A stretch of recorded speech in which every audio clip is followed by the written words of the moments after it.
Então, gente, eu fiz um vídeo com o Wesley falando sobre o ano de 1914 e chegamos a essa data contando 7 tempos, em 2520 anos, a partir da queda de Jerusalém, da destruição de Jerusalém, no ano 607 a.C. Contando a partir daí, 2520 anos, nós caímos justamente no ano de 1914. E a data 607, você não encontra, por exemplo, em livros de história, de fato, não encontra. Mas nós entendemos que essa foi a data da destruição de Jerusalém, com base apresentado na cronologia bíblica. E essa data você não vai encontrar em livros, né, como eu já mencionei. Como, por exemplo, outras datas também que nós aceitamos, você normalmente não encontra na maioria dos livros convencionais. Como, por exemplo, a data da morte de Jesus, ou melhor, do seu batismo, no ano 29, e da sua morte também, né? Alguns livros colocam a data 27, porque tomam como base a morte de Herodes, no ano 4 a.C. E nós não acreditamos, por exemplo, nessa data, né? A data da morte de Herodes ocorrendo no ano 4 a.C. Nós não acreditamos nisso, nem acreditamos que Jesus morreu no ano 27. Não acreditamos que Jesus nasceu no ano 1, por volta do ano 1 antes da Era Comum. E Jesus ele foi batizado no ano 29 da nossa Era Cristã, da nossa Era Comum.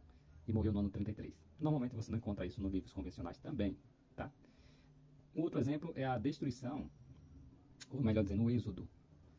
O êxodo do Egito. Você encontra nos livros de história, por exemplo, a data 1250. Você não encontra a data 1513, que é uma data que nós, Testemunho de Jeová, acreditamos como sendo a data do êxodo.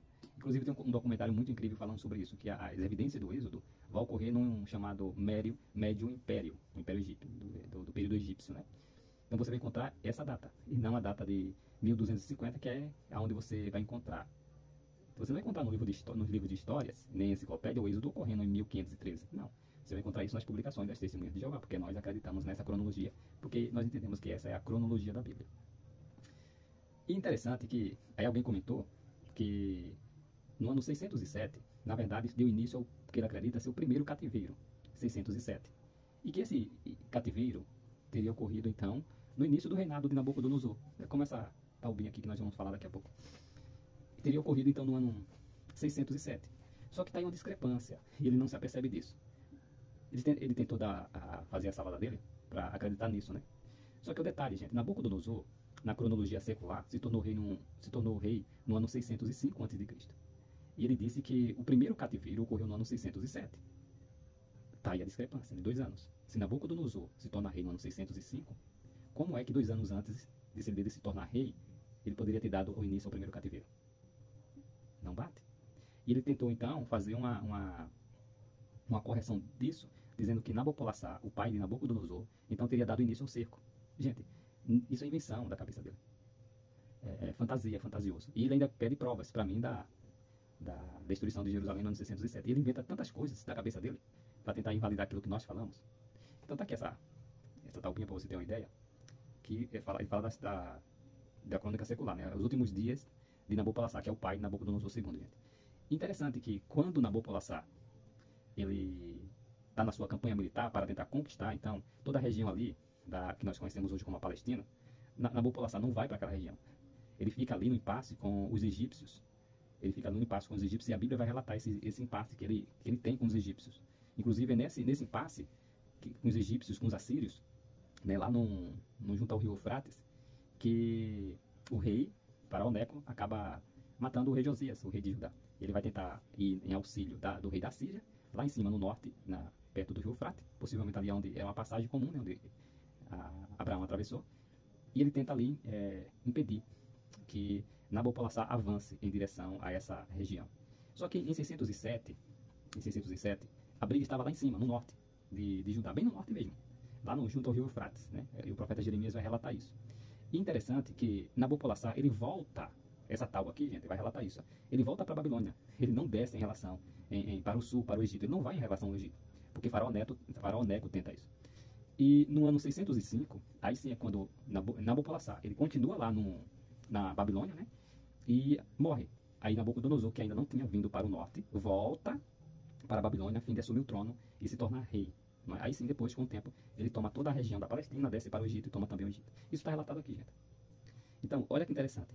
Então, olha o absurdo. A pessoa disse que o cativeiro babilônico teria começado em 607, o primeiro cativeiro. Só que Nabucodonosor só se tornou rei no ano 605. E Nabopolassar, em 607, não desceu não desceu para esse território. Ele não foi em direção ao sul, ao Egito. Por quê? Porque o próprio rei do Egito e a Síria brigavam pela hegemonia política na época, pela região, e ele não conseguiu, de modo que Nabopolassar deixou essa campanha na mão do seu príncipe, do príncipe herdeiro, Nabucodonosor. Então é fantasia dizer isso, meu amigo. Fantasia. E ele tenta invalidar a cronologia bíblica, não é nem a cronologia desse filme, é a cronologia bíblica. Só no finalzinho do seu vídeo lá que ele faz, que ele começa a colocar o reino de Judá em ordem de sucessão. Porque ele coloca diversos reis como corregentes. E nós não temos tantas corregências assim. A Bíblia só vai relatar uma corregência entre 2 reis de Judá, que é uma única dinastia, diferentemente do que acontece no norte, que são 10 dinastias para o reino das 10 tribos ao norte. Mas no sul ela é bem computada, bem contadinha mesmo, a sucessão. De modo que o profeta Ezequiel vai falar de 390 anos. Se você contar os anos dos reis de Judá, dá 390 anos, exato. E o que acontece? O que é que acontece, gente? Há uma corregência, de fato, só uma corregência relatada na Bíblia, de 3 anos. A gente deduz ali que é de 3 anos. Porque a soma dos reis de Judá dá 393 anos. E Ezequiel, o profeta, vai falar de 390 anos fechados, exatos. Então, a conclusão é que houve uma regência de 3 anos entre 2 reis. E não vou citar aqui todos os textos da Bíblia, não, para o vídeo não ficar tão longo assim. Mas eu vou mostrar então para vocês a diversa discrepância que ele apresenta de acordo com a cronologia que ele colocou como sendo a única verdadeira e universal.